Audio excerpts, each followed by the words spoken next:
మేడ్చల్ జిల్లాలో టీవీ9 పోలీసులు joint operation నిర్వహించారు. రహస్యంగా మూగ జీవాల రక్త సేకరణ చేస్తున్న ముఠా గుట్టు రట్టయింది. కీసర పోలీస్ స్టేషన్ పరిధిలో సత్యనారాయణ కాలనీలో గొర్రెలు మేకల నుంచి రక్తం సేకరిస్తుంది ఒక ముఠా.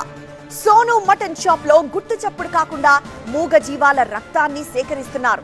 మటన్ షాప్ లో రక్తం సేకరించి బయటకు తరలిస్తున్నారు నిర్వాహకులు. ఆ నిర్వాహకుల్ని టీవీ9 సాయంతో కీసర పోలీసులు అరెస్ట్ చేశారు.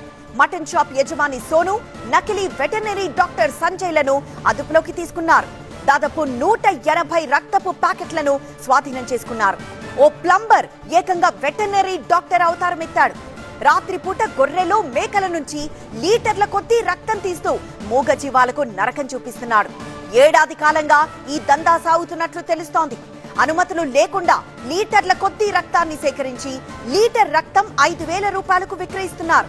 ప్రతి ఆదివారం కీసర పరిసర ప్రాంతాల్లో మటన్ షాప్లకు మటన్ సప్లై చేస్తూ ఉంటారు. ఉదయం చంపే గొర్రెలు మేకలకు రాత్రిళ్లు రక్తం తీసి బతికుండగా మూగ జీవాలకు నరకం చూపిస్తున్నారు. మూగ జీవాల నుంచి తీసిన రక్తపు ప్యాకెట్లపై హ్యూమన్ బ్లడ్ అని ఉండడం అనేక అనుమానాలు